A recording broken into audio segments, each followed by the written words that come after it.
সুখের দায়িত্ব আপনি নিজের দায়িত্ব নিজে গ্রহণ করুন আল্লাহর উপর ভরসা রেখে।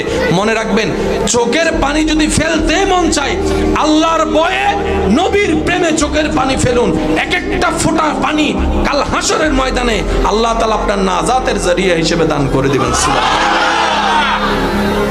এই পৃথিবী কারোর জন্য থেমেছিল? এই পৃথিবী কারোর জন্য থেমে থাকবে? সুতরাং আমাদেরকে একটু সাবধানতার সাথে চলার দরকার আছে না? না, আল্লাহ আমাদের সবাইকে একটু বুঝার তৌফিক দান করুন। বর্তমান বিজ্ঞান গবেষণা করে দেখে মানব সুস্থতার জন্য এই মাগরিবের পরের টাইমটাই সবচাইতে উত্তম।